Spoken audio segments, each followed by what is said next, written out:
Now, where are you from? From Detroit, 313. But In this bitch. But living in Atlanta, though, correct? Right.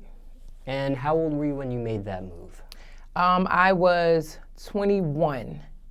I was like, I'm out of here, going to Atlanta. And I'm assuming it's a music career choice move. It definitely was. Or was it modeling? Because you did do modeling, correct? I still do modeling as of right now, but no, it was a music move. I actually was seeing somebody in the industry that was a really big DJ, and still is, and you know, he would always say, you need to come to Atlanta with your rapping. And I was just like, I don't know anybody. Oh my God, starting over. I'm born and raised out here.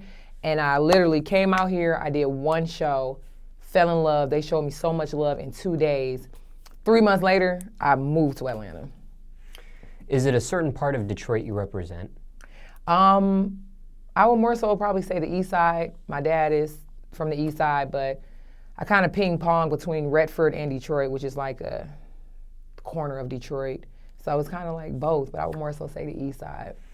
How often do you go back and forth between Detroit and Atlanta nowadays? I go back home, I would say like every 4 months. You still have family there? Oh yeah, I had a lot of family back home. Like all my family is back home. Now growing up, what was it like for you in Detroit? Paint that picture for us. I come from a household of 5 siblings. 4 siblings, including myself, so 5. But busy. It's funny, we were like the Jackson 5, I guess, growing up. My sisters and I, we had a singing group. My mom was the manager. Like, we've opened up for So Def. We were on the Jenny Jones show when we were like in 7th grade. Throwback. We were like, you know, 4 little black girls rapping. My sisters were 9 and 10. My older sister was 14, I was 13, and we were just rocking it. So it was always music. It was always work, music, some type of entertainment. A house full of girls, so. Rough upbringing or not so rough? I would probably say when my mom and my dad divorced, it kind of got a little rough. My mom was doing it by herself for a minute when they divorced, and you can imagine a single mother with 5 children, 4 girls and a son, the baby. So it was busy. Like, I learned responsibility and hustle at a very young fucking age. Like, my mom was working nonstop. You want to wear, you know, the brands, and you want the bags and the shoes, and you want to have the best poppin' prom, but you got 4 other siblings. So I learned how to get it. I had to get it, you know. Where did you fall on that ladder of siblings? I'm the second eldest. So I have 1 sister older than me and 3 siblings younger than me. Now, what age were you when that happened, when the divorce took place? My mom and dad divorced when I was 15. 15, it was like 1 second he was there and 1 second he was gone for a long time. I see. Yeah. And I want to talk about that relationship with you and your father a little bit later, but so that was a rough moment. Somebody watching this, and you know, as a young woman, teenage years, that could be a pivotal moment, experiencing a divorce at that part of time. Somebody watching this, let's say there's a female, even a young guy, watching this, teenager, similar, everybody's circumstances could be different, but they have to deal with a divorce of their parents. Is there any general advice you would give somebody going through something like that right now, watching this? It's an emotional roller coaster. Sometimes you'll look back and wonder, as a kid, is it something I did? Is it something that I made it hard on the parents to be able to exist with each other? Just don't stress yourself about it. It's a lonely moment, but you have to, you have to support your mom and your dad because they go through that. It's like it's a stage of hate between the two when they divorce. So it's almost like, I can't really talk to mommy about daddy. I can't talk about dad to mom because he hates her right now. So you go through this like psychological kind of moment of everything is still, but I would just say like, keep that relationship with both parents and it'll pass. Like, after a divorce, they'll talk eventually. Sometimes they never come back and talk, but it's not your fault. And some people just don't make it in relationships, but you gotta love both sides and don't feel like it's your fault, because I went through a stage of feeling like, you just have so many thoughts, but it's not your fault. It's what they have going on, just love them both. Okay, what about school? What type of kid were you in class, generally speaking? I was such a fucking jerk in school. I was a class clown. Like, I would actually have to say I was probably a jerk. Like, now that I think about it, my teachers probably were like, I hope this idiot does not come to class today. I've always been just goofy. So, that's sad to say. I actually made a teacher cry one time. And she actually, when she cried, she pulled me out the classroom. And that's so fucked up. But she told me, she said, Ambrose, when you are in class, you have a different effect on them. Everybody wants to be silly and disrespectful. And she actually started crying. She was like, I'm getting of age. It's just so stressful. Like, can you please stop, provoking people to entertain you? And I was just like, damn, yeah, I'll try for a week. So when you say class clown, did it turn into bullying? No, it was silly. It was like, why so serious all the time? It was just, everything is silly. I never heard a class clown made a teacher cry, though. I know, because you know silly, what? I mean, crying from laughter, but not crying from... Let me clarify. She cried because this particular day, it was just a silly day. It might have been like the Friday, and we were just, in class, little 10th graders, just laughing, and everybody's joking. I'm saying stuff, and she just got to the point, she just told me to leave the class. And when I walked out, she was just like, I get the silliness, the personality, but when you're here, it's a different vibe. It's like everybody's silly and it's too much. And I'm getting older and it's starting to become too much. And she was just like, calm down with the jokes and all of that. But it was never anything for her. It was like me clowning with my friends, but I guess that was being disruptive. So, yeah, I feel like a piece of shit for that. But back then, I thought it was funny. I was like, fucking 16. Why so serious? Did you rap in school? Yeah. How young or what grade did this start? I started rapping in 6th grade. My sister and I wrote our first rap verse to like The Boy Is Mine song by Brandy and Monica. And we was just like going in. It was probably corny now, but I wrote my first song in 6th grade. And I knew then, I was like, I'm gonna be a fucking rapper. I don't wanna be anything else in life. Battled classmates? I never did the battling, but I do know I won a talent show in high school, and the guy and the girl that I beat, it was a group. It was a sister and a brother that I beat. And afterwards, it was like, I won. And then they, walking out the auditorium and stuff. I remember we were all outside, and they're like, she didn't deserve to win. She only won because so-and-so, whatever their excuses were. And they tried to battle rap me, and I fucked them up, both of them. I said, now take your ass home and do some more studying on these lyrics. I fucked them up, and I was just like, damn, that was kind of easy. Performed at pep rallies? I know some high schools let. Yeah, I sung the national anthem.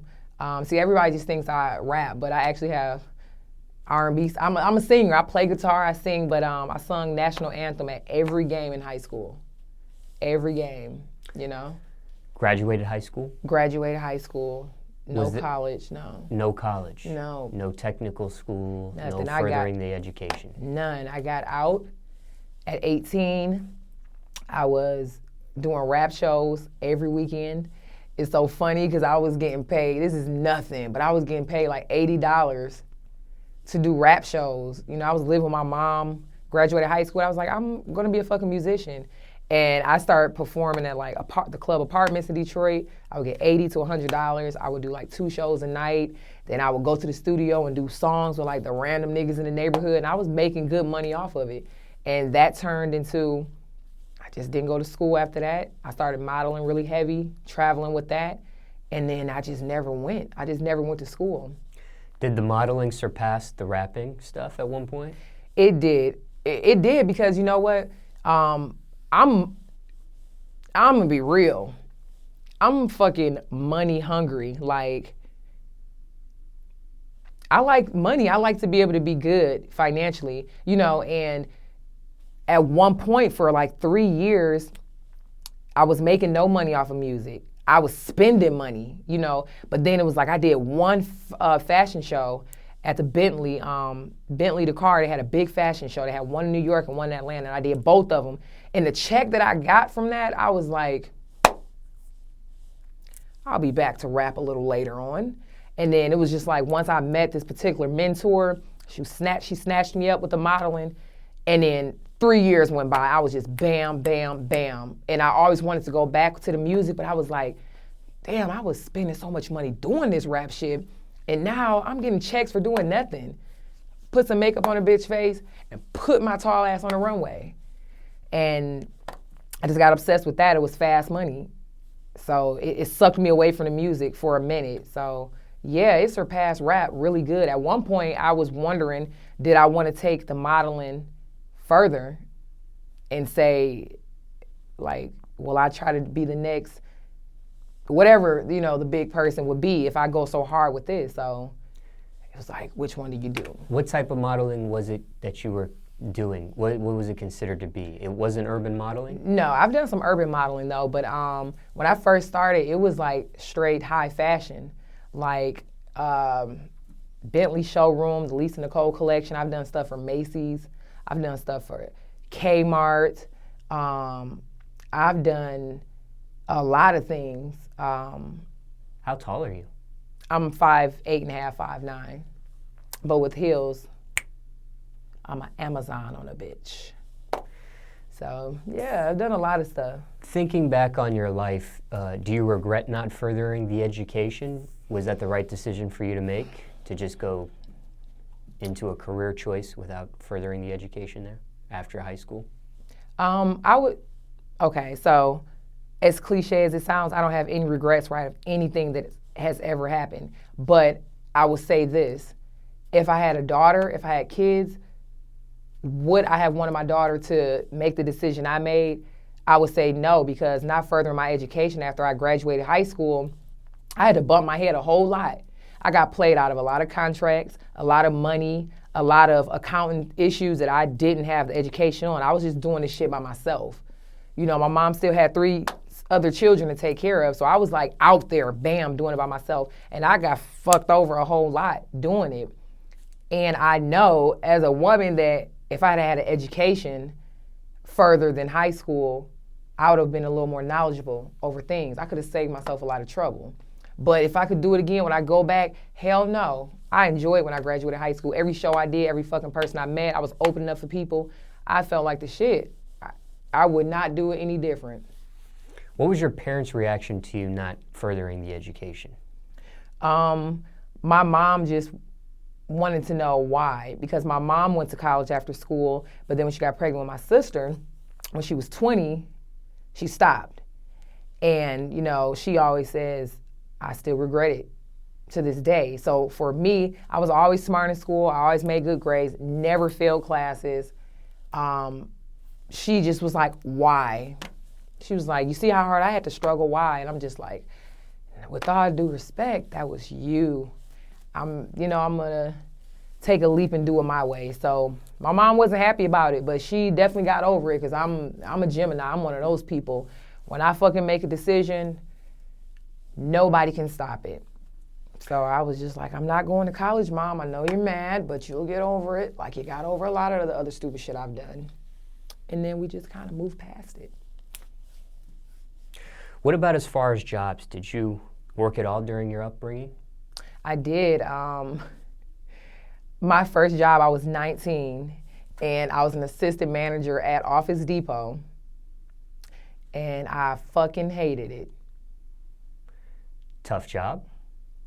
Just, I always felt like it was not right. It was like 40 to 50 hours to this shit and this stupid ass blue shirt, and it wasn't amounting to anything. It was, I did all of this shit, dealt with these fucking idiot customers, and I got enough to pay for my little apartment and pay my little car insurance, maybe get my nails done. I was like, this shit is not right. It has to be another way. And then that's when beast mode just came in. Beast mode just like came in. I remember Trina came to Detroit when I was 19 years old, and I always was rapping and doing it on a small level. And then when I saw her perform, and I just saw everything. I saw just everything from her look to the way she dressed and carried herself. So I knew, like, she not fucking slaving to what I'm doing 50 hours a week. I swear, I really became a savage at 19. I left that fucking club, and I was like in the studio, like, I know I come to the studio, and I called my engineer, like, yeah, we play around with it. We act like we're not taking it serious. We might do 20 songs. We don't put out nothing. I was like, nigga, after this, it's beast mode.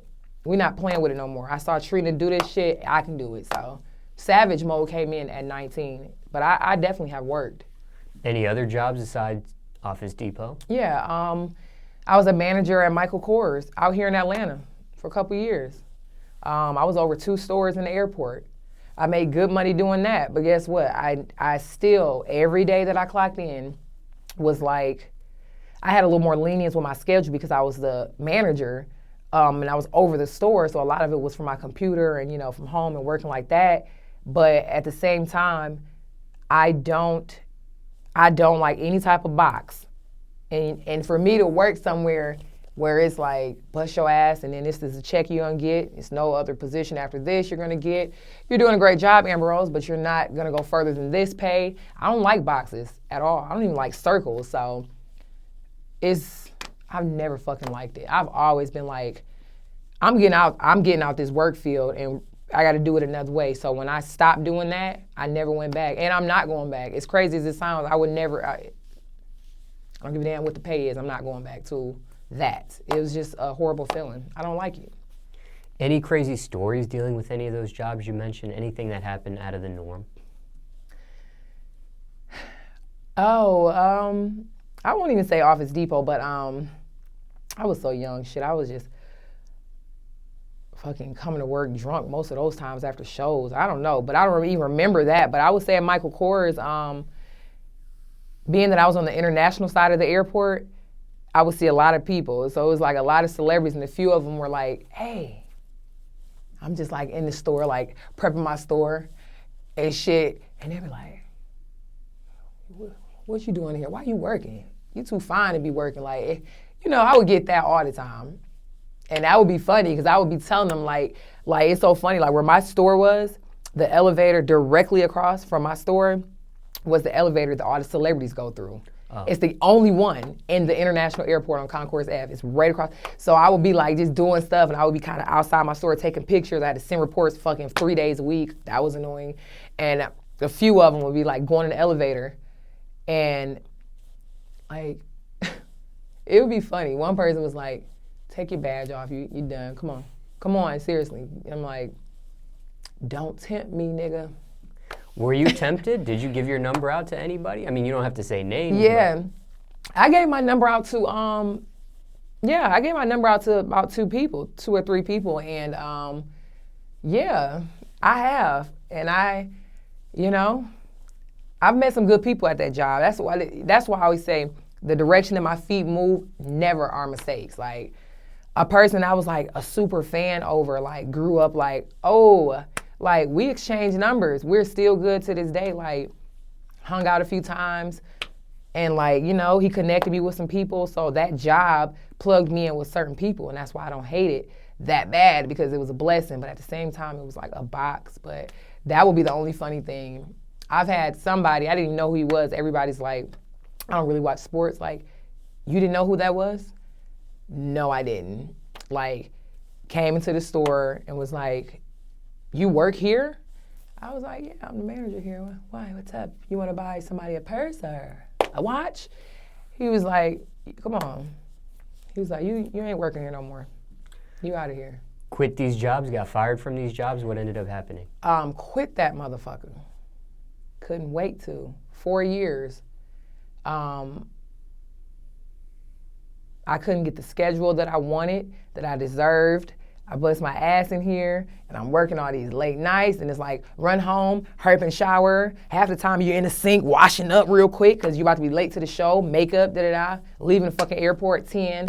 Show, like, fuck it. I told myself, I said, if I put the same energy that I put into coming in here 45 hours a week, 50 hours a week, what would happen? So I just like, you know, I did it. I got out of it. I got out of it. Both parents in your life still today?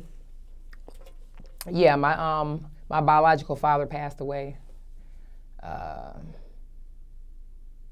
about 3 years ago. But he wasn't that present in my life anyway. But my stepdad, quote unquote your stepdad, is not your real dad, he raised me like from 2 years old. So he legally adopted me and my sister, my eldest sister. We got his last name. So he's dad. So that's when my mom divorced, you know, but that's not my biological father, but that's my father. But he's still in Detroit. He's good, getting old, gray, and fat, but he's good. So your biological father, not on good terms when he passed away? And that's the unfortunate, that's like the one unfortunate part of my life, you know, my story, because I didn't want to deal with him. I had like a hatred of, I'm not forgiving you, the fuck, it's no excuse, you know? And then like right at the end, when I was like, why is he contacting me so much? Why is he texting me? Why is he trying to learn about me? And I was just like, I went through that weirdness. And then for him to die, you know, it was like, and then when I would talk to the family, because I didn't have a relationship with them because I didn't know him. But when I talked to him, he was sick. And he was like telling his brothers, like, you know, my sister's name's Angie. So he's like, Angie and Ambrose, they won't talk to me, da-da. But all this time he was sick. And he was trying to make amends. And it's like, I talked to him the day before, like we normally didn't talk. You know, we would text. And he was like, I know you're busy, baby girl. You in Atlanta doing your thing. Your dad loves you. I would always say I love you too. Like it wasn't that bad where I wouldn't say I love you. But this particular time he called me, it was the day before he died. And he just asked the weirdest questions like, you got a boyfriend? And I was just like, I don't have a boyfriend, but I'm dealing with somebody. Why? He was like, is he treating you good? And I was like, keep in mind, my dad is 6'7", big guy. He was like, is he treating you good? I said, yeah. He's like, okay, because I know I'm old, but I still come out there and I will hurt him. He better be treating my baby girl good. And I thought that was weird. And I was like, yes, weird conversation. He's like, well, I know you're busy. And I feel bad, I rushed him off the phone like always. It's like when you don't know a person, you don't want to be so mean and ignore them, but like we can't talk that long because I don't know you like that. But same thing, kind of rushed him off the phone, but he was asking weird questions. And I was like, why is he asking me personal questions now? And I was like, well, Dad, I got to do so-and-so. He was like, all right, I know you always busy. Love you, baby girl. Next day he was dead. And it's so weird. As weird as our relationship was, 6 a.m., his girlfriend, and I still have the voicemail, like it's in my email. I'll never forget that voicemail, but it's so weird because it's like, as much as I kind of was like pulling away from him and kind of like, how are we gonna do this relationship bonding? His girlfriend called me in the midst of her waking up. He was dead in the bed, had a heart attack in his sleep. She left me a voicemail screaming, your dad is dead. And I woke up, he was cold. He's dead in the bed right now. It's screaming. It was 6 o'clock in the morning, and I was just like it's weird because even though you didn't have this bond, you feel it. It's your dad, you know. And I was just like, damn. She called me. She told me at the funeral. She's like, you were one of the first people I called. It's like, wow. So that's why we had that weird conversation the day before. It all made sense. Either he knew. Or it was just like the universe sometimes I heard can let you know when something is going on. But he knew something because we had a conversation like never before. And I still hate that I rushed him off the phone. I told him I was going to call him back later, but I didn't. Sometimes when I do interviews too with people and we talk about a parent dying, a few people have told me they had a funny intuition the day that it happened, even though they didn't see that loved one. They had a funny intuition, and then when they found out that person had died, they're like, wow. I had a funny intuition that day too, before the death. So it's kind of alluding to what you had mentioned. Yeah. Now, you did attend the funeral. Yeah, I definitely attended the funeral.